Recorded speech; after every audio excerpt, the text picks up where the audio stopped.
I'm Gary Cadenhead. It's my honor, privilege, and joy to be director of the MSTC program. And I'm looking forward to telling you about it tonight. We have 3 of our graduates that will be sitting up here after I finish in about 20 minutes, and they will tell you their experience and give you the opportunity to ask them any questions you may have. I'm obviously pitching the program. They will be telling the truth from their experience. You have seen this slogan probably on some of the football games, if you watch football. What starts here changes the world. This has become the motto of the University of Texas. It's a vision we have, and the MSTC program is one of the mechanisms that UT does in fact change the world. I was thinking coming over that one of the few areas our presidential candidates seem to be in agreement is that innovation is critically important to our country, and that one road returning us to prosperity is commercializing the technologies that are coming out of our universities and our research labs. The mission of our program is to train people who can commercialize those technologies. We're still doing an excellent job of creating innovation. We need to do a better job of bringing our innovations to market.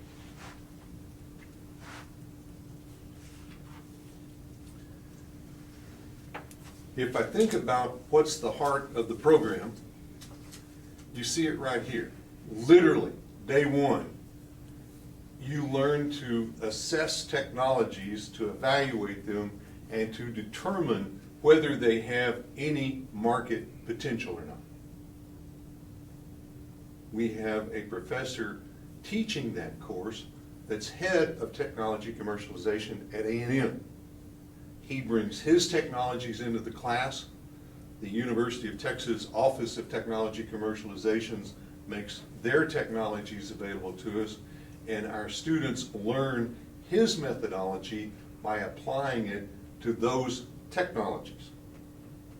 With a little bit of luck, they find some that have market potential, and then they go into the second part, which is once we have a technology that does have market potential, how do you take it to market? And the goal of all that is to create wealth. Create wealth for the community, create wealth for the corporation, create wealth for the individuals involved, and especially the entrepreneurs.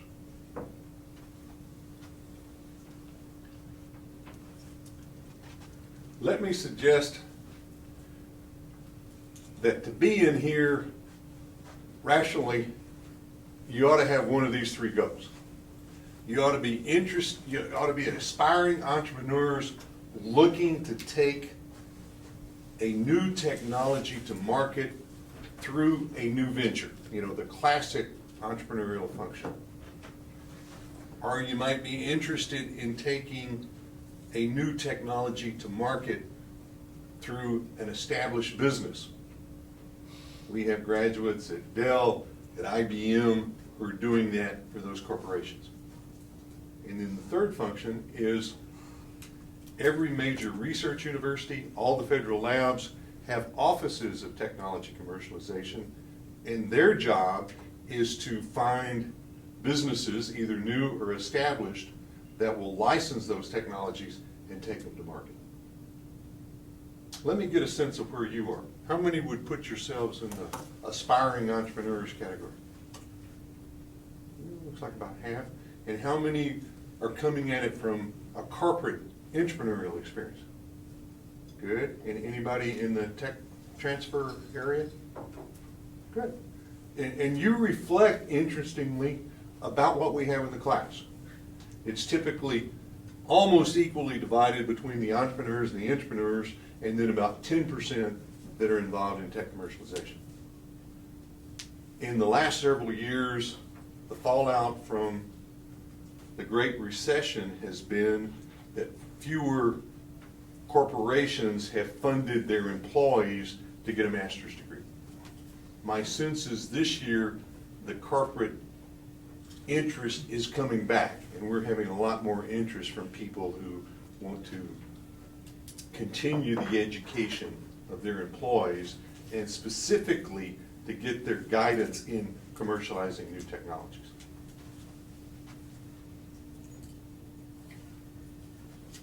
I've already mentioned that the focus is on wealth creation. To me, you know, the Dell experience in the 90s epitomizes that. You know, Dell was growing rapidly. Stock was doubling about every 2 years. And that impacted everybody in Austin. The 90s were a terrific time to be in the swimming pool business, right? Because every time the stock doubled, you know, a big number of Dell employees built a swimming pool in their yard. In my neighborhood, we had a couple, both of whom were Dell executives. And every time the stock doubled, they did something new, you know. They put in a home entertainment center. They built an addition to their house where their parents could live. I mean, you could see the manifestation of the wealth by what they were doing to their homes. And we all benefited from that. This is a one-year degree. In 1 year, a master's degree from the McCombs School of Business. A lot of our current students and our graduates see this as a major advantage of this program. It's intense, it's important. Partners that you're reaching out to. It's designed for working professionals. To me, that means you should be able to continue in your job and get your degree in 1 year without damaging your health, your marriage, or your job prospects. And it's a challenge, it is intense, and we have a number of people that do it each year. But it's something, if you are married, your spouse ought to be involved in this decision because there will be sacrifices. It's my experience that our students still go to the soccer games or the basketball games on the weekend. They still have date night with the spouse, but they're probably working Sunday doing homework on the off weekends. We begin each semester with a week. The first one is a residential week. It's an opportunity to get to know your team and to launch the first 3 courses. You have 2 classes of each of the 3 courses during that week. And then you go into the alternating weekends 2 weeks later. Our classes start at 4 o'clock on Friday. The reason for that is so literally you can get in almost a full work day on Friday, go to work or go to class Friday evening, Saturday morning, Saturday afternoon.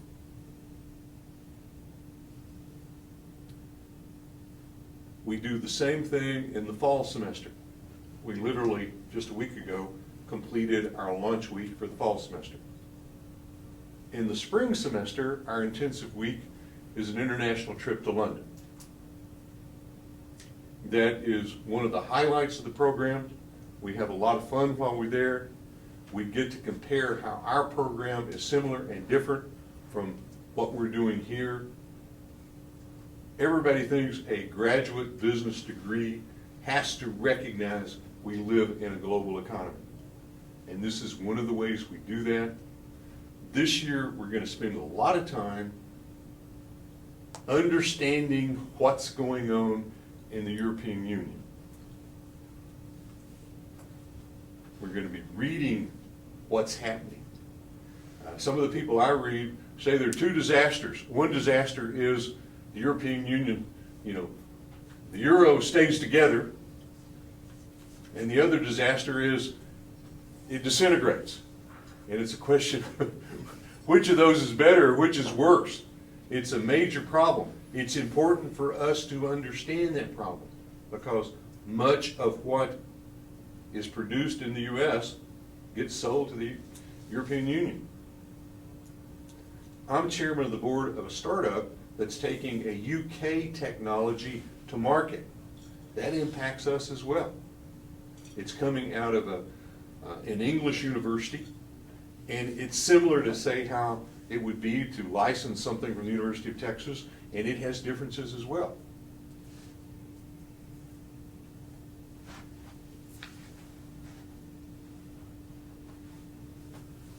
One of the advantages of this program is you can take it in class or online.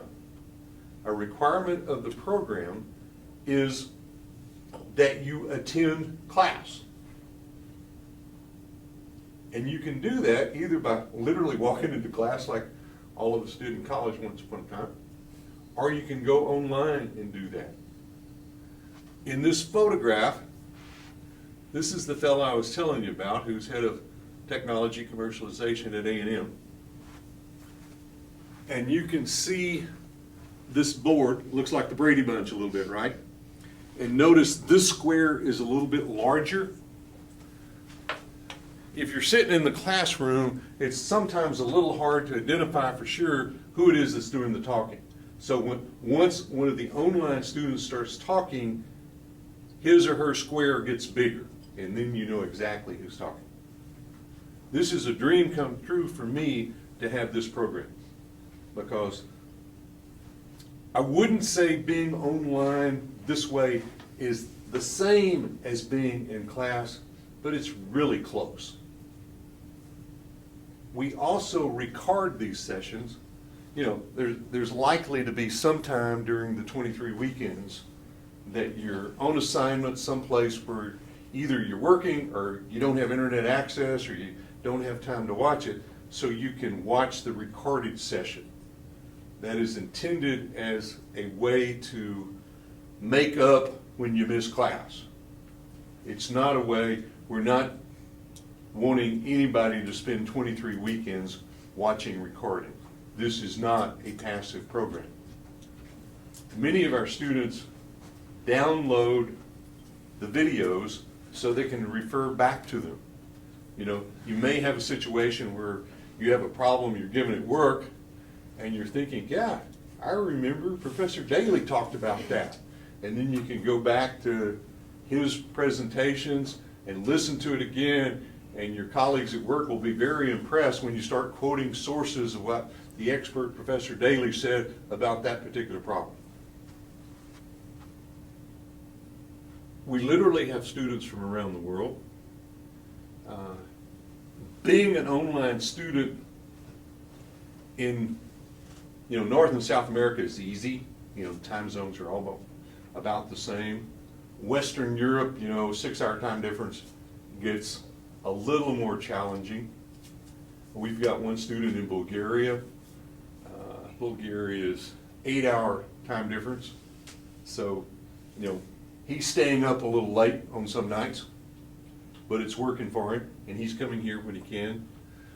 If you get to, Korea, Japan, China, most of those students tend to move to Austin for the year because it's, like in India, it's the opposite time.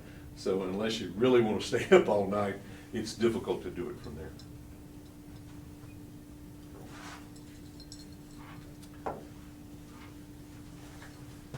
We have the oldest profile of any of the graduate business students at McCombs. We also have the longest tails.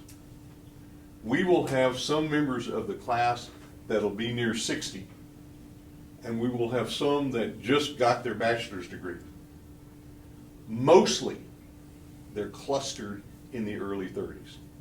We like for people to have some experience. More is better than less.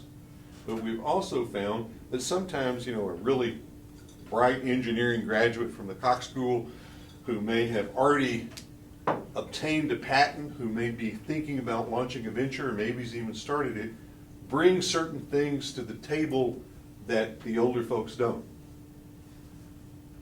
Familiarity with Facebook probably is one of the best examples. Our younger students know how to use the social media.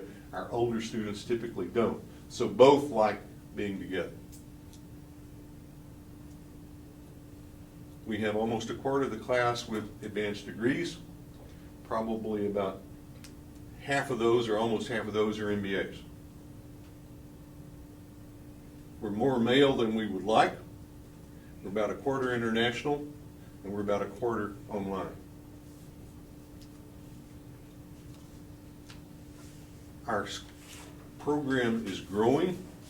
We've gone from about 40 to 60 to 90. Our goal for your class will be 100, 2 cohorts of 50 each. That should get us to a stable state. That's our goal.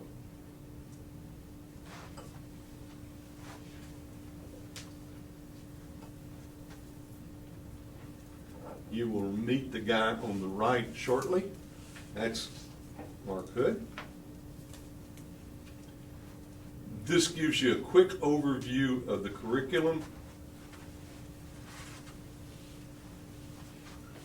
Each semester has what I would refer to as a capstone course and supportive courses. The capstone in this first semester is the Converting Technology to Wealth. That's the one in which you will learn how to identify technologies that have market potential. In the second semester, the capstone is the bottom one, the New Venture Creation.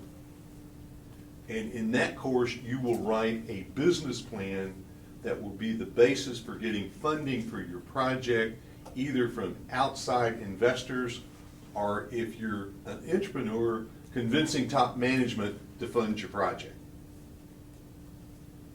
In the third semester, the capstone is the top one there, Technology Enterprise Design and Implementation. That's a launch plan, would be my terminology for it. Who needs to do what, when, to launch this project when you graduate? It really is an operational plan.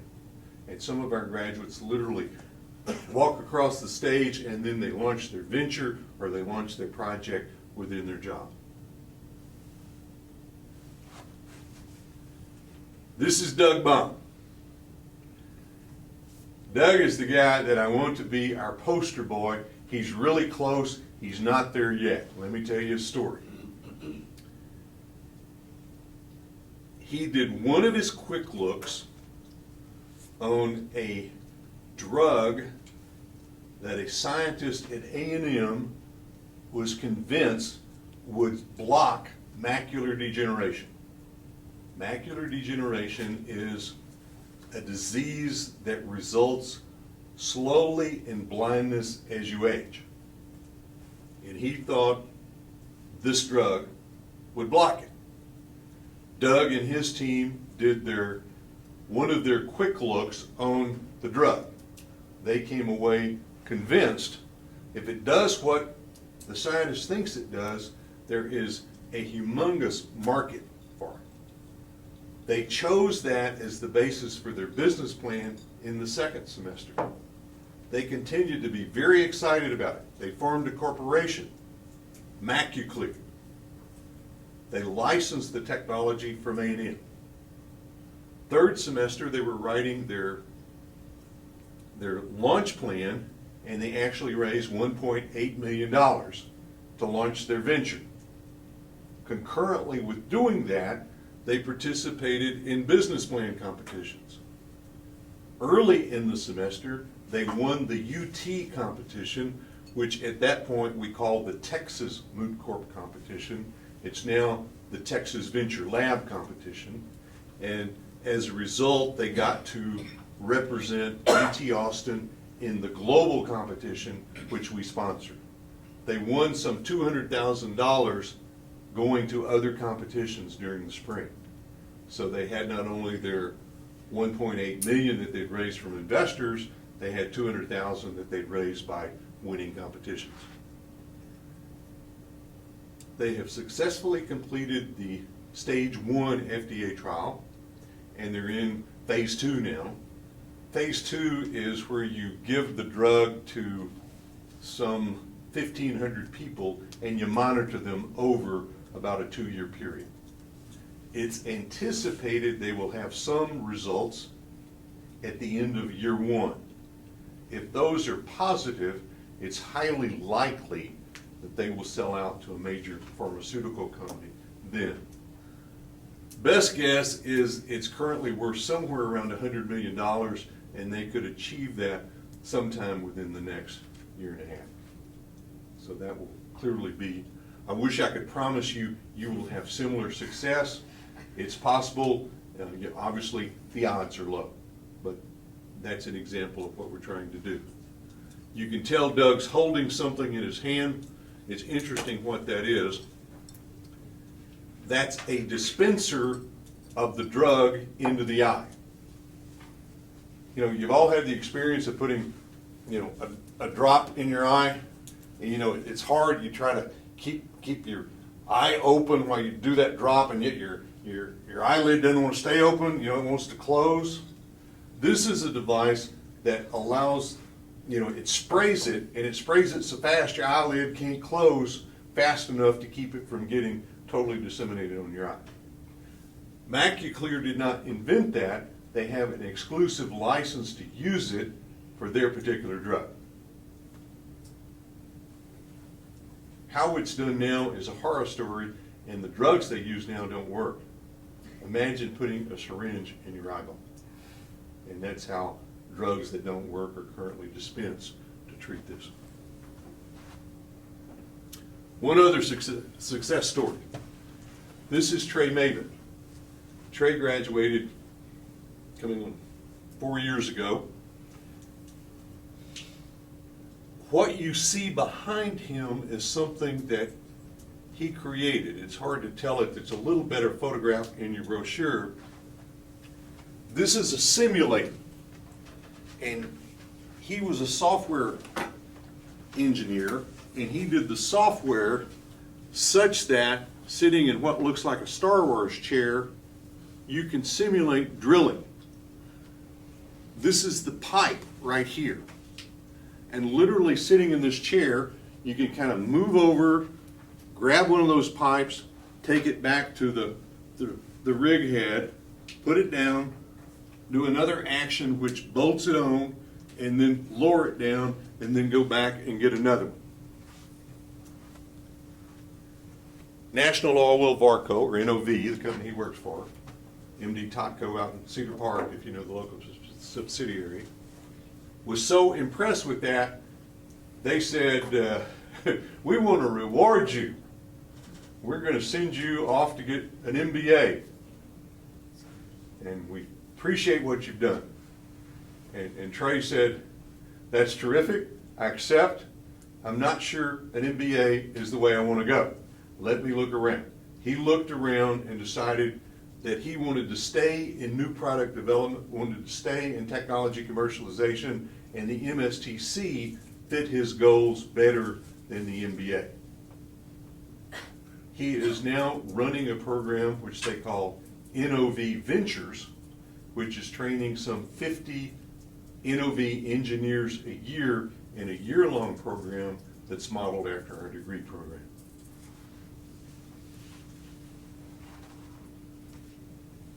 Is this something you're interested in? Frequently people are saying, you know, I want an MBA or an MSTC. You want me to talk about that? Yes. First, I would say they're not competitive. They're no more competitive. You know, if you were saying to me, Gary, I don't know if I want an MBA or a JD, I would say those lead to very different futures. You know, your task is to decide, you want to be an attorney or do you want to be a business person, right? Those are inconsistent with each other. The MSTC and the MBA are not as inconsistent, but they're different. An MBA is a general management degree. It leads to certain positions within a corporation.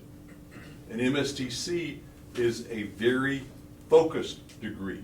It focuses on that early stage from idea to market, either through an entrepreneurial venture or an existing corporation.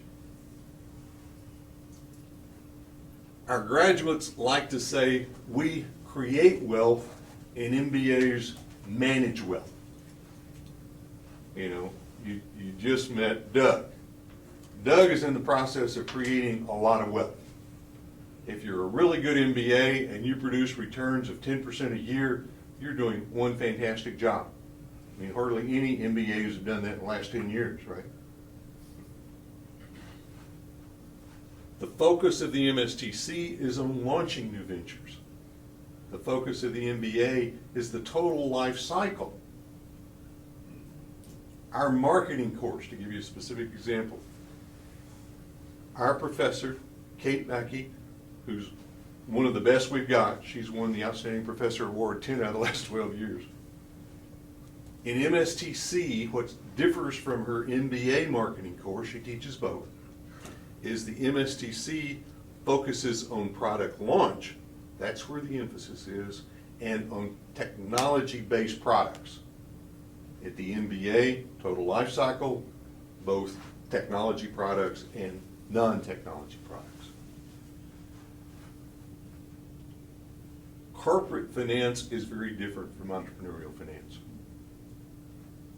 Corporate finance is about valuing stocks that are publicly traded and estimating what they're going to do. Entrepreneurial finance is about how do you value a company that's just a terrific idea and it's going to be somewhere someday.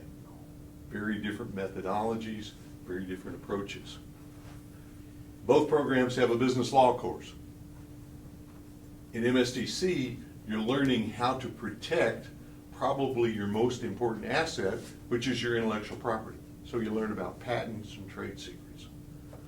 In the MBA program, you learn how not to get sued.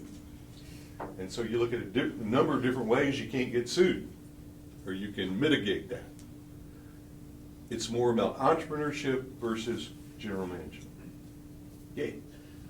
Yeah, so I understand the differences you're saying here, and I know there's more entrepreneurial MBA programs, and I'm actually in an MBA program right now that's not entrepreneurial, but it doesn't focus nearly on the corporate scale as much as maybe your slide is saying. But what I was wondering is, like, when I see the Master of Science over here, like, to what degree does that focus, like, on the technical side of things? Because it sounds pretty businessy right now, which is cool. I mean, I'm in a business program, but like, does it develop the technical side of the creation?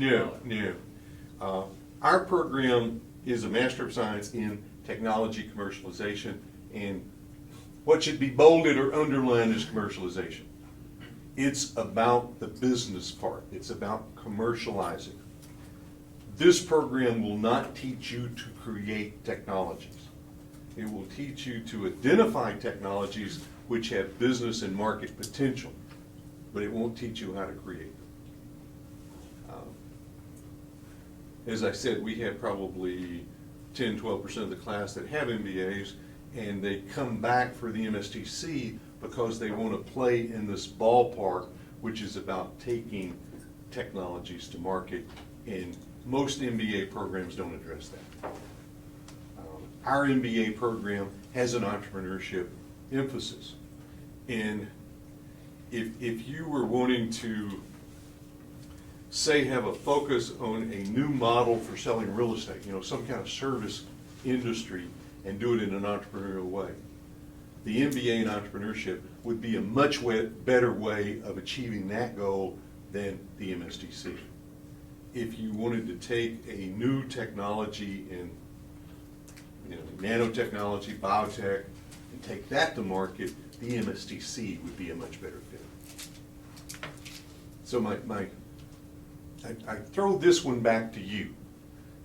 The answer, which of these, depends on where do you want to be in 5 or 10 years. If you want to be, head of marketing of a major corporation, go to the best MBA program in marketing and follow that path. If you want to be involved in launching new technologies into the marketplace, either through an entrepreneurial venture or a corporate venture, MSTC fits better. That click? Yeah. In dealing with the corporate venture, sometimes we deal with the merger and acquisition of a technology-based company. Would that be covered in this program? That fits really well. It's interesting. Let me tell you a story. One of our graduates, it was almost immediately after he graduated, was in a meeting at Dell. He was a Dell employee. Dell funded him to go through the program. And Michael Dell was there, and Michael had this folder.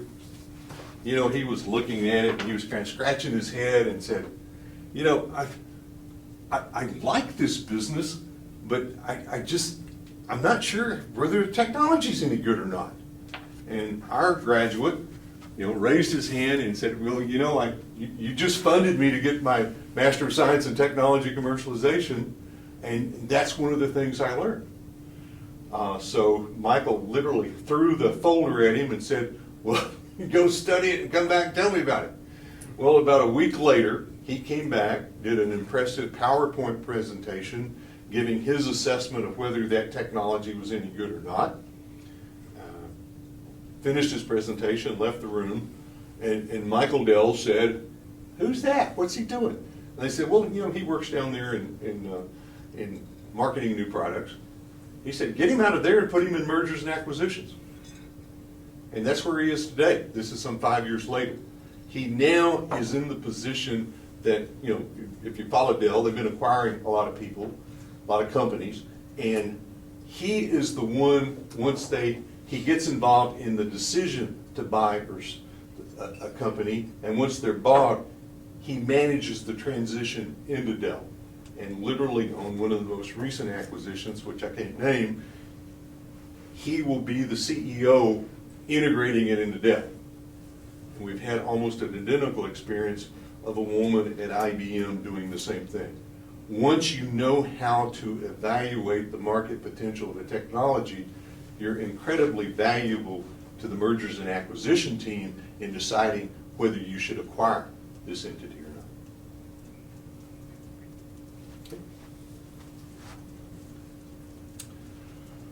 not. Okay, we jumpstart the summer session. We do that because to have every other weekend, you know, the summer's short. And so to do that, we got to start early. We do. Our first week is that typically first week in May, but this year that first week in May, Monday is the 29th.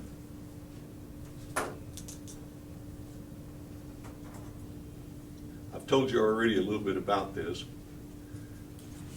that you will meet your fellow students, you will have courses, you will get started. It is literally a launch week. And then a year later, you graduate on May 17, 2014. 3 consecutive semesters. There are lots of activities throughout the year. In addition to going to London, we have various celebrations typically at the end of each semester. We have meet the faculty events. The people you meet in the class over this year are likely to be your friends and your fellow investors for the next 10 years. Frequently, students collaborate in the class. Sometimes if they're in the corporate world, they encourage their teammates to join their corporation. Sometimes they can become a team and launch their own venture. How do you get in? The usual ways. You have to have an undergraduate degree. We like a GMAT or GRE, doesn't matter which. My own advice would be if you're stronger quantitatively than verbally, go with the GMAT. If you're very verbal and not as strong quantitatively, go with the GRE. They're highly correlated, so in reality it doesn't make much difference. We like leadership potential, entrepreneurial potential, and entrepreneurial could be within a corporation or, you know, a new venture. Another important thing for you to understand is we make decisions once you get your application in and it's completed. I love an old Texas saying, which is, it doesn't take long to feel a hot horseshoe. You understand that?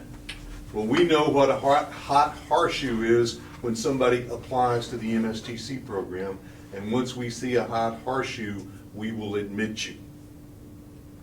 We have, 17 years experience of who does well in our program, and once we find that you fit those characteristics, you will be admitted and quickly. By holistic, we mean, obviously, higher test scores are better than lower test scores, and higher grades are better than lower grades. But sometimes people don't do well on standardized tests. I'm one of those. I did quite well on grades. So, you know, if I were being an applicant, they would see my good grades and they'd see my mediocre test scores, and they'd say, let's take a chance on him. And I assure you, I will take a chance on you if you fall in that category. And another way you can excel is by your work experience. You know, people that have gone out and been entrepreneurial, we get people in their 20s that have already launched a venture or two. Maybe they even have a patent or two. That weighs heavily in this process. So we're looking for reasons to admit you, not reasons to exclude you.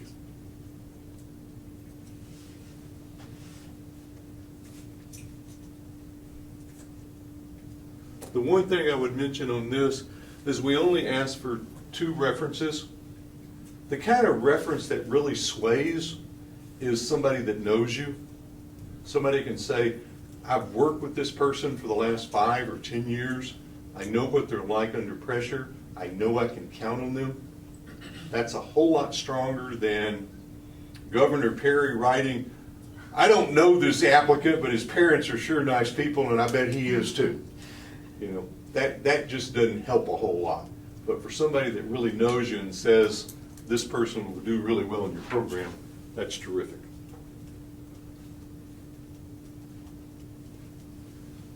We have opened registration officially as of September 1st, so it's available now.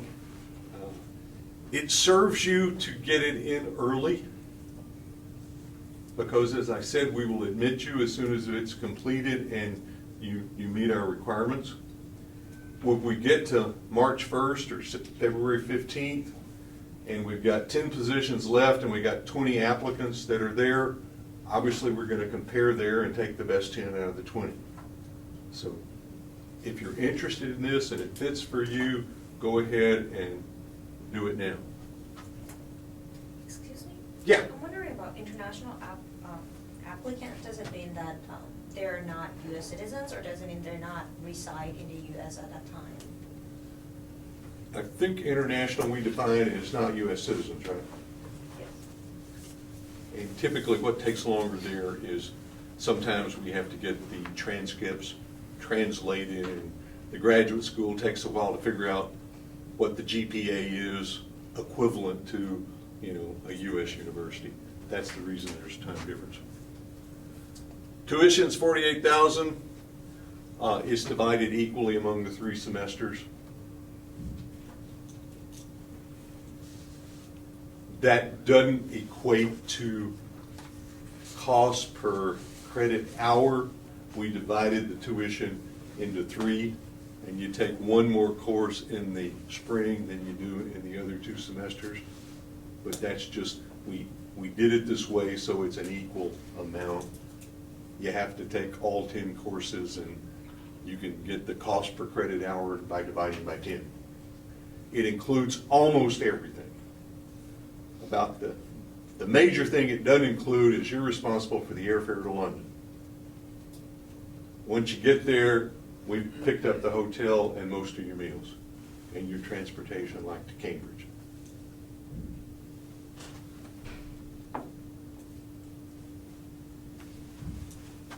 This is what it looked like in May. This is about 12 and a half months after they started the launch program, the launch week. As you probably recognize, that's in this building. We do our launch week here at the AT&T Center. We do graduation here.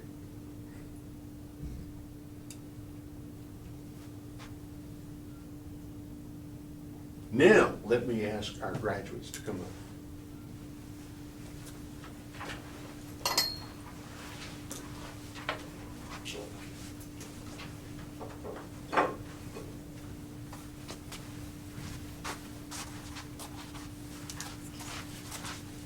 Let's, how about a quick introduction, and I'll let y'all do that. And Michelle, if you would, Sure. start. So hello everyone. It wasn't actually too long ago when I was sitting where you guys are sitting today. When I came into the program, I was actually heading up sales and marketing for a software company that was based out of Boston. So I had a pretty rigorous work schedule, but decided I was gonna, add a little bit more to it. Came into the program. By the time I left the program, myself and 5 other students had started a venture. And so I left my current job and took a risk and ran a cloud computing company for a while. In February, we sold that to SailPoint Technologies, which is a software company here in Austin. And since then, I've been doing some consulting while I've been incubating my next idea. David? Hey guys, I'm David Mortolero, classmates with Michelle in 2011. And I'm a software engineer by trade. I was working at CA for a good while and knew that I wanted to differentiate myself between all the other software engineers in Austin, Texas, so I needed to get an advanced degree. Started out to get an MBA, actually, and applied to St. Edward's. That kind of fit me pretty good, so I went there in their entrepreneurial track. And then one of my professors there actually used to be the director of this program. He mentioned the MSTC program, and just, whenever you hear it, you feel it, that hot horseshoe, right? You just know it's right. And I looked up MSTC, I contacted Dr. Cadenhead the next day, set up a meeting, and signed up and got enrolled. And it's been great. It's been the best decision of my life. I quit my job at CA, started doing software consulting work, and now I've launched a consulting company now, software consulting company, and starting to grow that. Everything that Dr. Cadenhead has talked about this program, how it applies to product, to me it also applies to services. The things that you learn, you can apply it directly to that as well. But that's where I am now, and it's exciting to be kind of doing my own thing and the support that we have. And I'm Mark Hood, and I graduated last year, so that was my class that you were looking at, and I still smile thinking about that moment, because that 1 year time period does fly by. It's a lot of hard work, and the friendships that you'll make in there are tremendous. Those are people that you will do business with, just like Gary said. You'll work together, and you will find that one of the surprises or the really great benefits of the program are the relationships that you build. So my background is sales and marketing. I had a successful sales and marketing company that I started back in the 90s. From there I got into financial services, and I saw the MSTC as a way for me to kind of marry the sales and marketing experience and startup experience I had with finance. I think, like Gary said, I actually went to the MBA session here and thought about doing the MBA, and then my wife saw the ad for this program and said, this sounds more like you. So I sat in one of these sessions, and like David said, I was like, oh, this is for me, finally. There's something for me. And this has been one of the greatest decisions I ever made. I can tell you that just since I graduated, I have paid for this program since I graduated. The things that you will learn are very tactical, strategic. They are things that you can bring into a startup, a current business. For those of you at larger companies, these are ideas and concepts and frameworks that you will be equipped with. I call it a toolkit to step in and make decisions, create wealth, start new companies, start new product lines. This program is about doing. And everything that Gary has said since you've been here about how this works, it works that way, and you really do take away all these skills. And these folks right here have done it. So Let's open it up, and please ask them anything. Probably my question is for Michelle. What is the most differentiation that you gained during this program? Because before entering the program, you were already head of sales, right? Mm-hmm. Yes. So if let's say I ask you to compare it as if you are not joining this program and when you are right now, what is the most differentiation that you feel that you have? Well, I'll tell you, and I'll just be, just blatantly honest. I had a confidence problem when it came to entrepreneurship. I'd been doing sales and marketing for a long time, but I was never there when they took the idea to product and when they were forming, and so I always felt like that was very mysterious to me, and I didn't quite understand it, and so I really had a confidence issue when it came to it.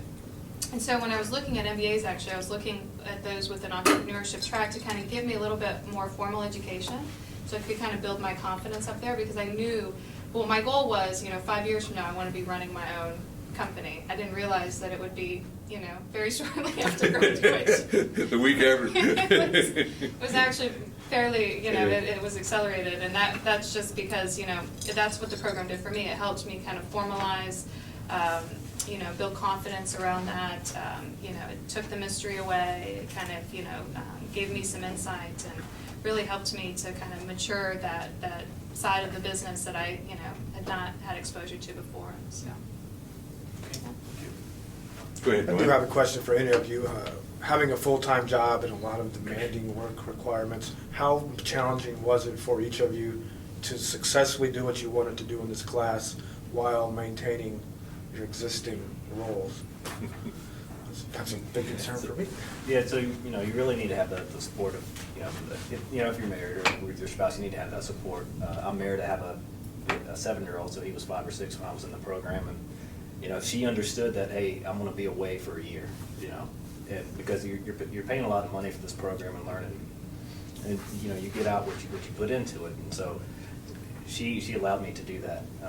It's just a balance. It mirrors the real world in a startup environment, because, you know, you have to work the 60, 80 hours a week, and so, you know, you work in your full-time job, you're communicating with your new teammates, trying to get your assignments done, and that's what I really enjoy about this program, is it just mirrors the real world so much, right? So if you can get through this program, then everything else is just it's a walking apart. The other thing that was kind of unique is that, you know, even the first launch week, so I've been doing sales and marketing, but I was picking up stuff from Kate Mackey and applying it real time to my current job, you know, from day one. It was really kind of a neat experience, you know, something that I had not expected that I would, you know, be doing, so that was kind of neat as well. But it's very intense. It's an intense program. The other thing is that usually the folks coming in, you know, folks like myself, we get excited about what we're learning and we want to go do more, and so it's really just kind of that time management, balancing how much you want to take on, because there's a lot, it opens a lot of doors, a lot of opportunities, so just being able to kind of focus and, you know, just you know, keep your head above water, I guess, is really the thing. So. It's about 25 hours a Yeah. week. That's I actually kept track of it just for fun, just to see what it's up to 24.6 hours. And that does not count classroom. That did not count classroom, but like Michelle But said, that's not the 25 hours between classes, that's per week. that's per week. And the way you look at it is, it's joyful. It's the work is fun. I mean, first of all, you're doing it with a bunch of other people that are really excited about it. So it's not drudgery. It's not a heavy burden. It is the excitement and the challenge and the brilliant professors pushing you and your teammates pushing you, and it becomes a self-challenge, which is, how good can I be? How much game do I have? And yeah, it's a lot of work, but what you get out of it is many times what you put into it. I would add a footnote. Mark was one of the top students in his class. He had straight A's all the way through the program. The faculty rule of thumb is probably 3 hours outside of class for each hour in class. So that would be like 36 hours between class weekends. Divide that by 2 and you get 18 hours per week. So you can tell he was putting in almost an additional day above the average, and that's why he had performance that was significantly above the average. Yes? I'm wondering, during the program, have you had a chance to work with an actual technology or actual startup? And if so, could you give any specific example of that? So, you know, through the program, Yes. we actually, you know, we have our own startup that we develop, and so we're through the program. You're actually building. You know, the first semester you identify technology, the second semester you write your business plan, and third semester you write your strategic plan. So, you know, we didn't go out and work with startups that were already out there. We were the startups, and the third semester was the business plan circuit, is what they call. And so there were 4 or 5 competitions that you traveled to, and so the technology that we had, we actually traveled to Pittsburgh, right, Carnegie Mellon. You guys were there. We went to Portland. There's all these competitions, and you're pitching your ideas in front of the VCs. To get to that point, you have to do all the the work to do that. You meet with the inventors and whatnot to build up your business, so you're confident when you're out there in front of it. So I would say, you know, you actually build the startup as you go along, and you learn as you go. So Just to brag on David, if you look in your brochure, you see him with the big check, which they got up at the University of Oregon.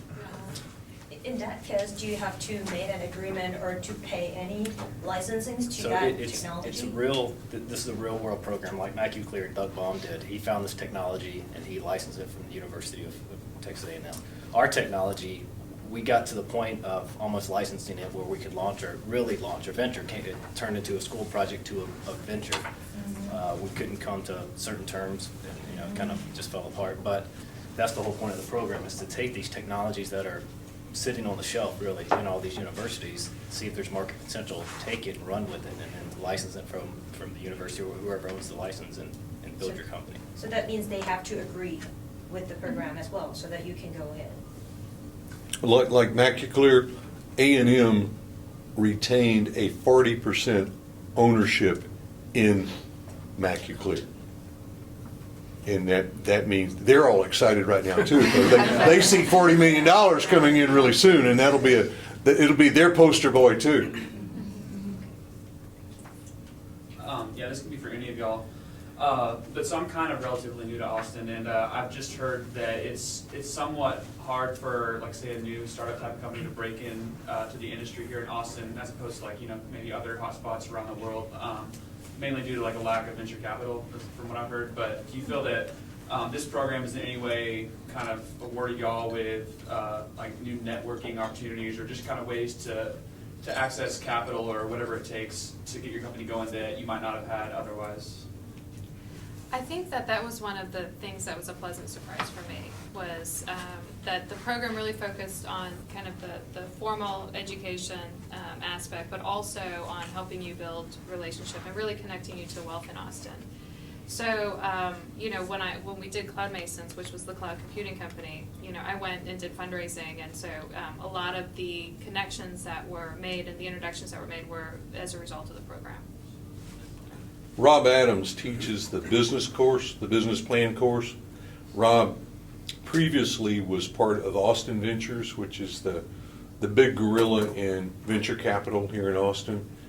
He has maintained his relationships with that industry. We now call the program that he heads Venture Labs, and Venture Labs goal, it's like a venture capital firm without money, but he has the contacts with the money. So he prepares the teams to pitch to the venture capital firms, and he knows this one would invest in biotech and this one would invest in infotech, and he directs them there. He coaches them before they go in. So we've had good success rates in getting funding with this mechanism. Is that kind of what that new venture creation Capstone class centers around? That's right. Okay. Yes. Did you find any difficulty in identifying a technology that you want to take forward from the ones that you all discussed in classes? Sure. I mean, it's hard to pick one, you know, or two. When you're looking at they all seem, you know, rather interesting, and you know, obviously you want to do one that you feel like is going to have some legs. So there was a little pressure, but it was mostly that you wanted it to be successful as well. So. And you evaluate, I guess it's still 3 technologies. Yeah. And so it's really, what the program teaches is technology agnostic, right? Our device that we took as far as we did was a medical device, and I have no medical device experience, but by applying the process, we could see that there was a pain that we were solving. And so it teaches you that. And the good thing about it is you want to fail. If you want to fail, you want to fail fast. And the process that they teach you, that you know, you can get a no or a lot of no's quickly from talking to people. Then you go to the next one, you go to the next one, you go to the next one, until you get a yes, and you say, "Wow, this has potential. Let's run with it." I think David brings up a really good point that this program teaches, and Gary's heard me say this before, but I think that one of the really important things that you will get out of this is a way to find what is a good idea and what is a bad idea, because you only have a limited amount of time. You can only work on so many things, and you know, you just have to pick the right thing to work on. This program will help you find the right things to work on. You don't want to work on bad projects. You want to work on the right projects. This will help you fine-tune that funneling process of determining what to put your time and capital into. Even if it was just sweat equity, why waste 6 months or a year on a bad business? Make the right choice. I'm reminded of a story of 3 years ago.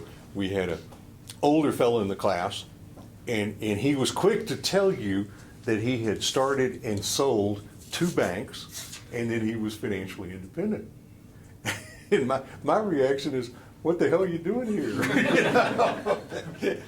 And so I asked him that, and he said, well, I recently invested in a technology company, and it was really a bad idea, and I didn't know it at the time, and I don't want to do that again. And somewhere through the program, he said, Gary, it worked. I just made a super investment.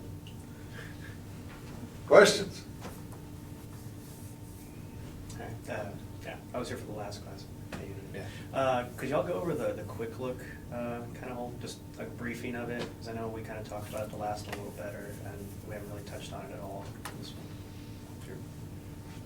Yeah, so it's a quick look that, I can't hear, Brett Cornwell? yes, Brett Cornwell invented at NASA. And basically, it's a way to, just a process, it's about 40 hours to go over technology to see if you get a thumbs up or a thumbs down, really. And it's just, how do you set up those connections to get people to talk to you? How do you find those people to talk to you, those experts in the fields, to get the information that you need to say, is this technology good or bad?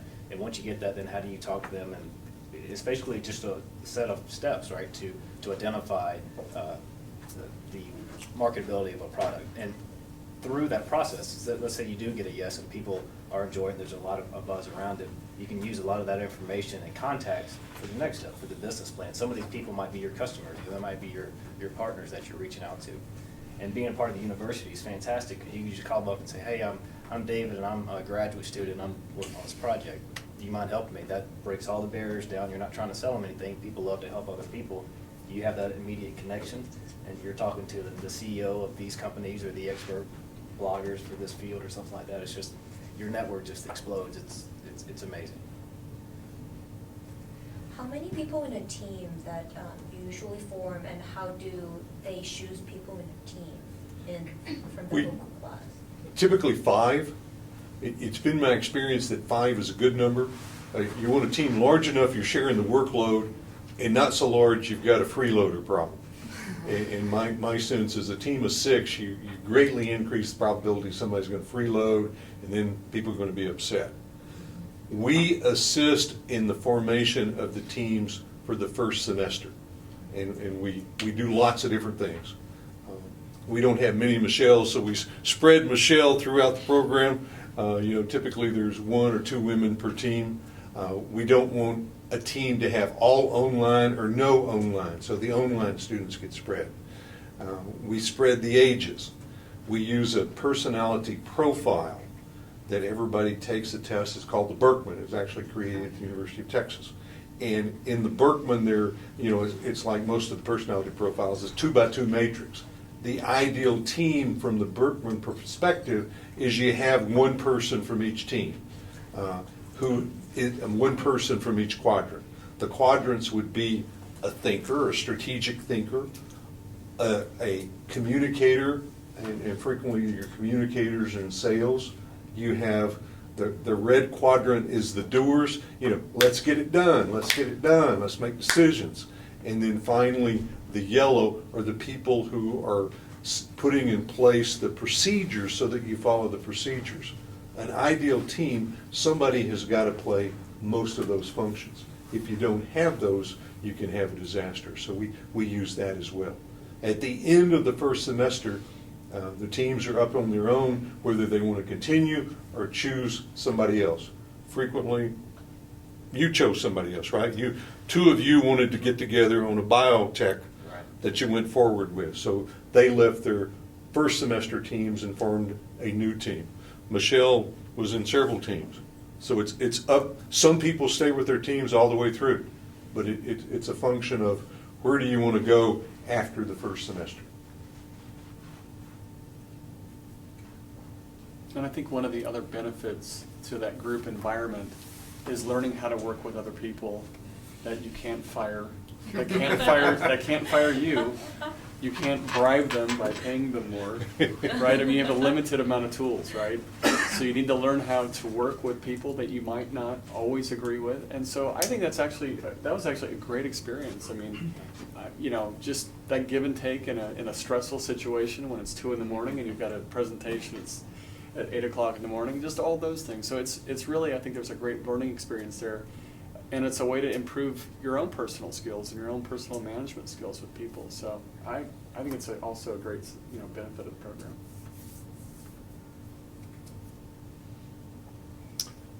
I would transition now to next steps. If after hearing this is a program that's still of interest to you, I would encourage you to sit in on some of the classes and see what it's like. You have met Vanessa. If you will contact her, she will assist you in doing that, and you'll be able to come in and sit on 1 or 2 of the classes on a particular weekend and get to see what it's like in the classroom, to get a sense of the way that faculty interact. We're in the semester now. We've got 3 courses going. One is the Rob Adams course that's about preparing the business plan. One is the strategy course. Probably many of you have read Michael Porter. This is the course in which they get introduced to the strategic thinkers around. And then the third one, we have a professor from the engineering school who helps people think about the characteristics, you know, the physical manifestation of the characteristics that the market wants, and how you create that prototype that you can then take to market. So it's a very integrated semester, and it'll give you a good sense of what the program is like. Yes? A different question. So, does this program help the students, like the traditional MBA schools, in getting a job, hiring? We literally, as you speak, have a job posting for an individual who will be our own placement person. He or she will be working full-time to place our students in jobs. The MSTC is not nearly as well known as the MBA. So part of this person's function, along with mine, will be talking with corporate recruiters when they come to campus and explain to them, we've got about 1,000 graduates out there, and we will be showing them what kind of positions are they in now. Like product line manager, or director of innovation, or director of technology, or working in any of those fields. Mergers and acquisition, we've already talked about. Some go into strategy. Some go into consulting in strategy. So yes.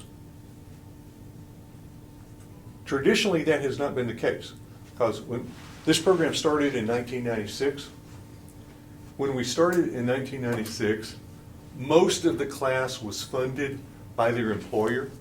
So they already had a job, they kept the job while they were in the program, and their employer, after investing a year in them, didn't want them to leave. So hardly anybody was, going to the Ford Center to interview for a new job. That has now changed. With 100 students in the program, we've got some people that are looking for a job, and we're assisting them in getting that job.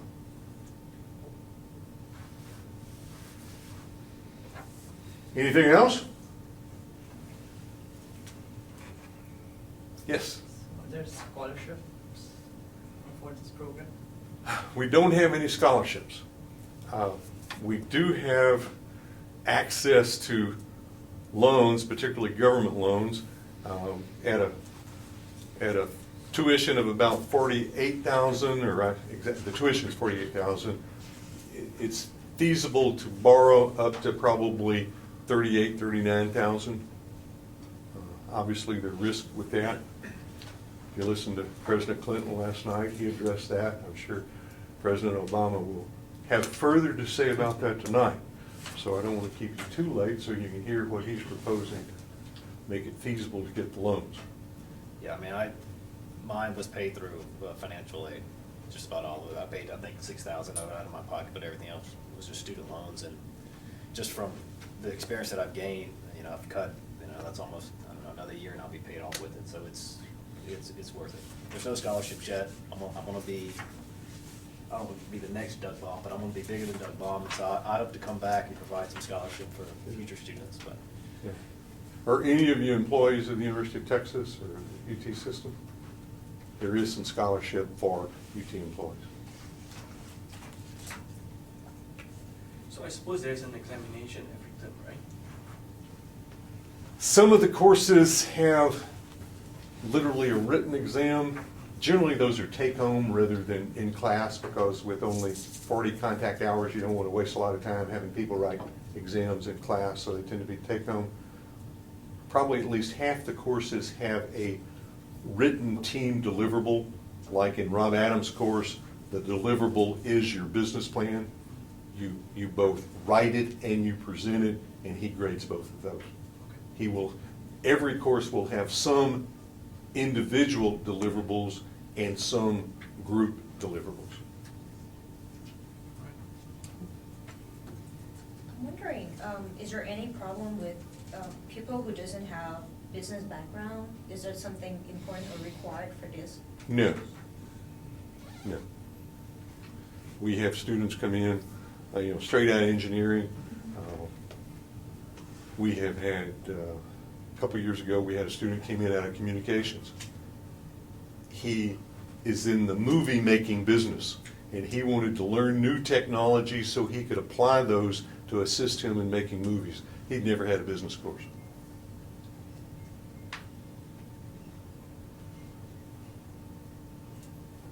Ready to call it a night? Well, we will stay around if you want to talk to us individually. Thank you for being here. See Vanessa if you want to schedule visiting a class. Look forward to hearing from you.